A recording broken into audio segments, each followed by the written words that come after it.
12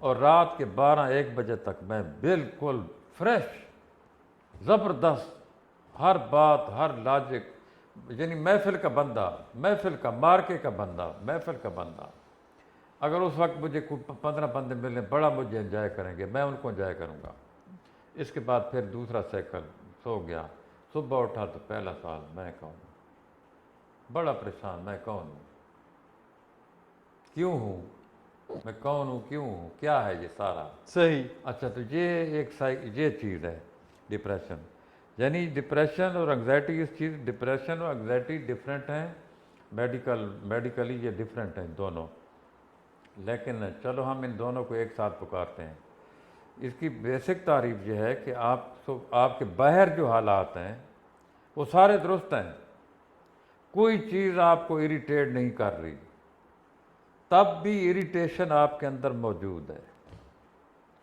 تو کہنے والے کہتے ہیں، میں ڈاکٹروں سے، اپنے شاگرد جو ڈاکٹر ہیں ان سے بھی باتیں کی، دوسرے ڈاکٹر، بڑا میرا اس موضوع پہ بات رہی۔ اچھا، تو وہ کہتے ہیں کہ آٹومیٹک، آپ کے اندر جو آٹومیٹک اریٹیشن ہے جس کا باہر سے کوئی تعلق نہیں ہے، وہ آپ کی شخصیت کا حصہ بن چکا ہے۔ It is the part of your life, you have to be irritated, آپ نے اریٹیشن لینی ہے ہر حال میں۔ آپ ان ایڈجسٹڈ ہو کے بیٹھے ہیں، آپ کو وہ ماحول پسند نہیں ہے لاشعوری طور پہ، وہ ساری چیز پسند نہیں ہے جدھر بھی بیٹھے ہیں، پوری انوائرنمنٹ میں آپ کو کوئی مزہ نہیں آ رہا، اندر سے ٹینشن آپ کو آ رہی ہے۔ اب ایک کیمیکل ہے جو ریلیز ہوتا ہے، مختلف گلینڈز ہیں، یہ ڈاکٹر لوگ زیادہ جانتے ہیں، اس گلینڈ میں سے وہ ایڈرلین خارج ہوتی ہے آپ کی، جو کہ اللہ تعالیٰ نے ایک انعام، ایک بلیسنگ کے طور پر رکھی تھی آپ کے اندر، وہ ایک بلیسنگ ہے۔ صحیح۔ جب آپ پر، ایک نارمل آدمی پر ایمرجنسی واقع ہو اور اس کو تیزی سے کام کرنا پڑ جائے، فائٹ اور فلائٹ والی، ہاں جی، فائٹ اور جو فائٹ اینڈ فلائٹ، ہاں جی، اس کو بھاگنا پڑ جائے، جو اس کو کوئی ایسا کام کرنا اپنی جان بچانے کے لیے، تو یہ ادھر ایڈریلین ہی ہے جو اس کو اتنی تیزی دے سکتی ہے، اس کے خون میں جب شامل ہوگی وہ بہت تیز ہو جائے گا اور ایسی دیوار کو پھلانگ کر جائے گا کہ جب واپس آئے گا تو ہے نا، اس دیوار سے میں گزر کیسے گیا، اس کو میں نے کیسے پھلانگ لیا، کیوں؟ وہ ایڈریلین کا کمال تھا۔ لیکن بغیر کسی وجہ کے اگر ایڈریلین آپ کے اندر خارج ہو تو وہ سیدھا آپ کے معدے کو خراب کرے گی، آپ کے گلے کو خراب کرے گی اور آپ کو بے چین رکھے گی، اور یعنی آپ کا مزہ ٹوٹا ہوا ہوگا، یعنی آپ کا جو انجوائمنٹ ہے، آپ کے اندر سکون ہے، وہ ختم ہوگا آپ کا۔ صحیح۔ تو یہ ہے اس کی تعریف۔ اس کے پیچھے جو وجوہات ہیں اس میں دو چیزیں ہیں، ایٹ لیسٹ 2 چیزیں ہیں، بلکہ 3 چیزیں ہیں۔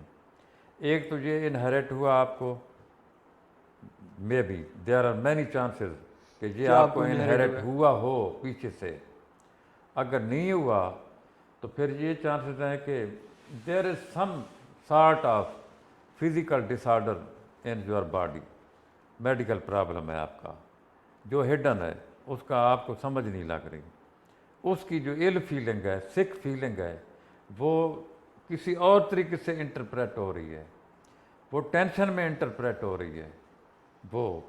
اور جو ایک اور چیز ہے کہ اگر آپ اسپرچولی اسٹرانگ ہوں، یہ فکرہ ہر کسی کو سمجھ تو نہیں آ سکتا، لیکن میں نے تو کہہ دیا کسی کو سمجھ آ جائے گا کہ یعنی آپ کا اعتماد، اعتقاد اللہ پہ ہے، اللہ والے ہیں، توکل والے ہیں، اللہ سے آپ اپنی نمازیں، آپ کے ذکر، اذکار، اللہ کا ذکر، اللہ کے وظیفے کرنے والے بندے ہیں، تو یہ جو ہے نا تھوڑا سا منیمائز ہو جاتا ہے۔ جب اس کا اٹیک شروع ہوتا ہے اور آپ کہتے ہیں اللہ ہے یار، کوئی مسئلہ نہیں، اللہ پاک ٹھیک کرے گا، اب چھوڑو تم، اللہ پاک ٹھیک کرے گا، تو اس پر آپ اس کو لیٹ ڈاؤن کر سکتے ہیں، اس کو تو منیمائز کر سکتے ہیں، اس فیلنگ سے اس کو دبا سکتے ہیں، یعنی کسی حد تک اس کو دبا سکتے ہیں۔ اچھا، اور یہ کہنے والے یہ کہتے ہیں کہ اگر آپ کو انگزائٹی کا اٹیک ہوا، ڈپریشن کا، آپ گھر کے سارے برتن اکٹھے کر لیں، ان کو دھو لیں، جب دھونے کے بعد فارغ ہوں گے آپ حیران ہوں گے کہ آپ کا ڈپریشن نام نشان ہی نہیں رہا۔ اچھا، میں بھی اسی قسم کے کام کرتا تھا، میں جو ہے نا اخباروں کے تراشے جو ہے نا کام کی چیزیں جو ہے کاٹنا شروع کر دیتا تھا. جب مجھے کوئی انگزائٹی کا اٹیک آتا تھا جوانی میں تو میں اسی قسم کے کام اخباریں اکٹھی کر کے ان کے تراشے کوئی نہ کوئی کسی چیز میں مصروف ہو جاتا تھا میں.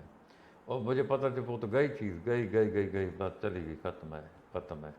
لیکن اس کے پیچھے اس کی میڈیسن بھی ایسی ہے کہ اگر وہ آپ کے بٹوے میں ہو یعنی وہ گولی جو ہے یا پرس میں ہو تو آپ کو انگزائٹی کا اٹیک ایسی جگہ پہ آئے گا اور ایسے طریقے سے آپ کی فیلنگ ہوگی, اتنی اریٹیشن آپ کو ہوگی اور آپ کو ایسا محسوس ہوگا کہ آپ کی زندگی اگلے سیکنڈ میں اگلے منٹ میں ختم ہونے والی ہے.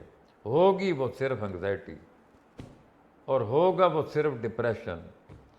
تو آپ کے پاس جو اپنی لائف سیونگ ڈرگ ہے وہ آپ کے پرس میں اپنے بٹوے میں ہونی چاہیے ہر وقت.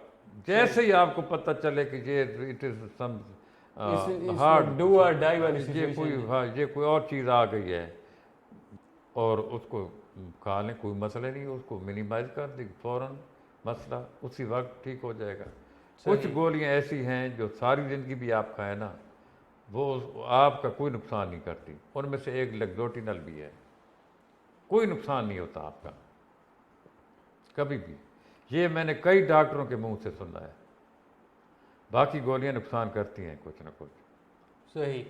جی ہاں, فزیکل کسی ایکٹیویٹی میں انوالو ہونا بھی اس میں یہ بھی ہے کہ یہ بندہ ایک چوتھا حل بھی ہے, تیسرا چوتھا کہ اگر آپ برسک واک کریں صبح سویرے 1 گھنٹے کی ورزش کریں, 1 گھنٹے کی ورزش آپ کریں, شور شاٹ اس کا اثر پڑتا ہے انگزائٹی کو, یہ کھا جاتی ہے یہ چیز. اور ڈپریشن کا لیول وہ اگر 100 پہ ہے تو 5 پہ آ جائے گا, 100 سے سیدھا 5 پہ 10 پہ آ جائے گا. صحیح. ایکسرسائز کریں صبح, فزیکل ایکسرسائز جو ہے اس کا بڑا توڑ ہے. جس طرح آپ کا نفس کے اندر کوئی ایسی برائی آ گئی کہ نفس اس کے ساتھ وابستہ ہو گیا اس چیز کے ساتھ, تو آپ قرآن پڑھنا شروع کر دیں صبح. صحیح. اس کو ایسی ٹکر لگے گی اس چیز کو, وہ پاش ہو جائے گی چیز. تو اس کے لیے جو اس کا اصل توڑ ہے وہ صبح کی ورزش ہے. ایسی ورزش جس میں بالکل وارم اپ ہو گئے آپ, ہلکے بالکل پھل گلاب کا بن کے آپ آ گئے, بالکل لائٹ فیلنگ لے کے آپ آ گئے. آپ نے انگ اپنا ایک خلیہ متاثر کیا, اس سے آپ نے سارے خلیے متاثر کیے, پورے وارم اپ ہو کے آپ آ گئے ناشتہ کرنے. یہ خالی پیٹ ہوتی ہے صبح کے ٹائم. آپ دیکھیں گے جب یہ 5-6 منٹ کریں گے تو بڑی سے بڑی انگزائٹی اور ڈپریشن آپ کا وہ آدھا بھی نہیں رہے گا, 5% رہ جائے گا. صحیح. جی ہاں, ریپ اپ کریں گے. ویورز, یہ تھا ہمارا آج کا ایپیسوڈ جو کہ انگزائٹی اور ڈپریشن بھی تھا. ڈیڈ نے تو جو باتیں کہی ہیں بہت ویلڈ ہیں. ڈیڈ خود بھی انگزائٹی کو ایکسپیرینس کر چکے ہیں مائنر لیول پہ, میں بھی کر چکا ہوں. انگزائٹی ایک نیچرل چیز ہے, کبھی نہ کبھی ہر بندے کو ہوتی ہے. جی ہاں, لوگوں کو پتہ نہیں ہوتا کہ اس کے لیے سینسٹیو ہونا بہت ضروری ہے. آپ کا سینسٹیو ہونا بہت ضروری ہے. تو اگر سینسٹیو ہیں آپ تو انگزائٹی آپ کو لازمی ہوگی. سینسٹیو ان اے سینس کہ آپ چیزوں کو جو آپ کے سراؤنڈنگ میں ہے پورے ماحول کو سینسٹیو لیتے ہیں. باقی آپ کیا سوچتے ہیں اس بارے میں, انگزائٹی سے ریلیٹڈ اور ڈپریشن سے ریلیٹڈ؟ آپ کی جو رائے ہے ہمارے سے شیئر کریں. ہمارے چینل سبسکرائب کر لیں, بیل کا آئیکن پریس کر لیں. انشاءاللہ ملتے ہیں نیکسٹ ویڈیو میں. ٹل دین اللہ حافظ.